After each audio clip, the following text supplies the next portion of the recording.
My name is Sydney Moran, and I am a senior here at Ball State. I'm a developmental therapist, ideally, or a child life specialist. It just depends which one works out.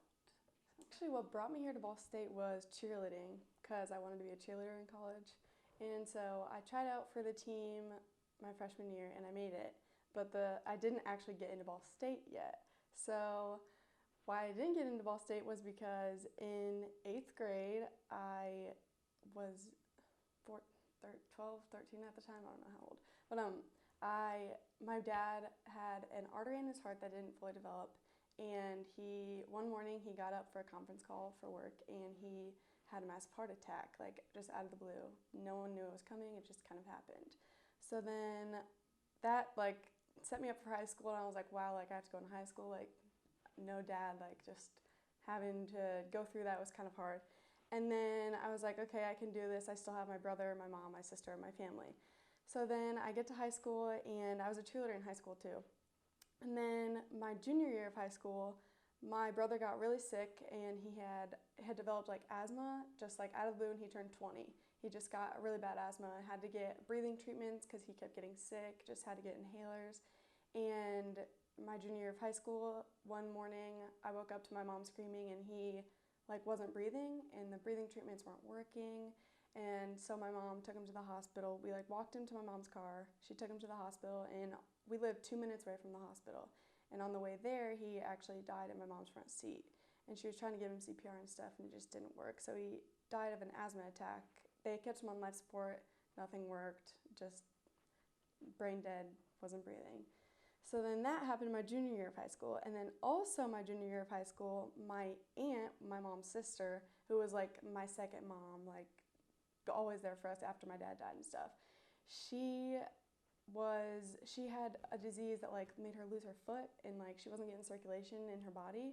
And one morning my cousin woke up to her screaming, and then he went down there, and by the time he got down the stairs to her bedroom, she had already died of a heart attack.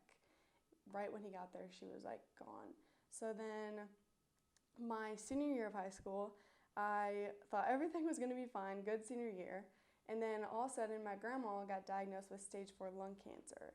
And this was really hard because she was also my support. I would call her anytime I needed anything. So she died of stage 4 lung cancer my senior year of high school, which was also very hard. And then also, then I didn't get into college because my grades were super bad because of all of that. Yeah.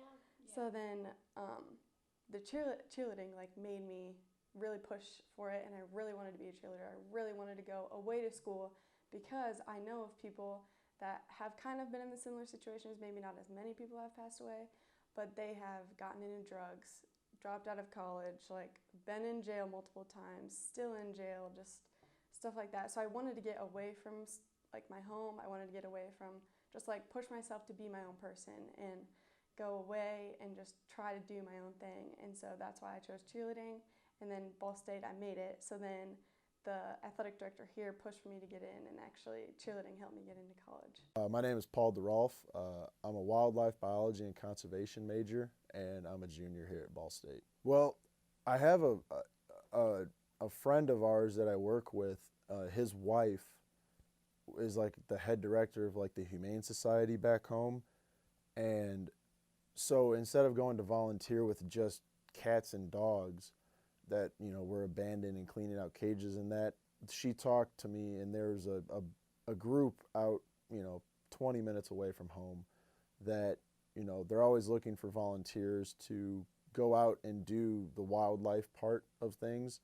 So I've always been an outdoorsman, so I feel like I had more of a connection with that, and I could, I can put my personal opinion into whatever talks or helps that I was giving to the community, and just try to give them the knowledge that they need to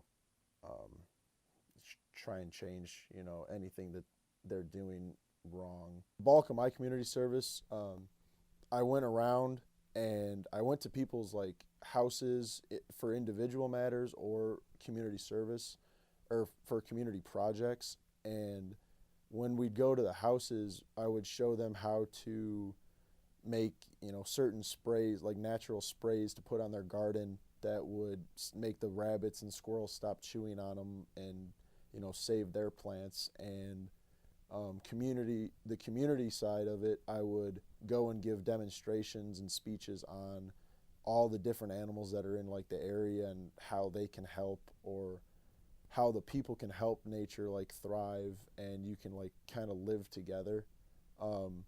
And then when I wasn't doing that, I would go and volunteer for like a local church and help run a soup kitchen.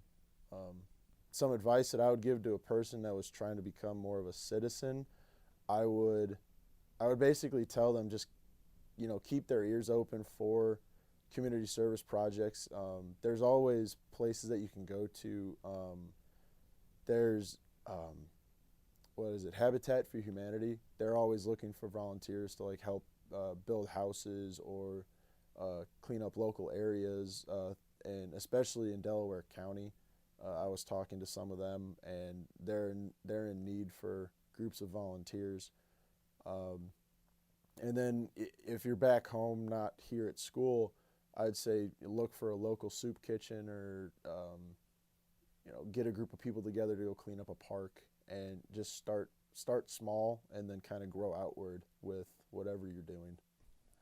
Just being respectful to others, being there for others, giving back to people. Like I'm in Alpha Phi here, and we do community service, and like I love doing community service because that's a way that I can give back to people that like do things for me. Yeah, I think that other college students, sometimes I think other people are way too judgmental. Like the way I always get that I'm always smiling, I'm always happy. I'm just like, well, the way I look at it is that like every single person that's passed away in my life, like they didn't know it was coming, kind of. So it's kind of just like you have to live your life like there's no tomorrow, and you just have to be as happy as you can, because you don't know what the next day is going to bring, and you have to try to be the best person that you can be, because you don't know what someone else is going through. So you always want to be the person that someone can look at and be like, wow, like I want to be like that person, and just be like that.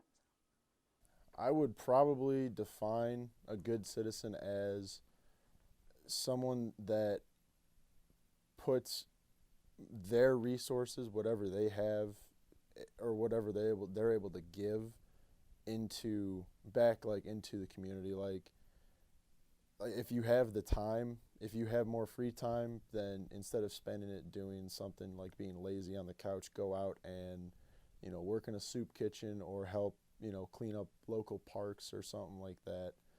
I mean, anybody can be a good citizen. It just takes a little bit of effort, I think.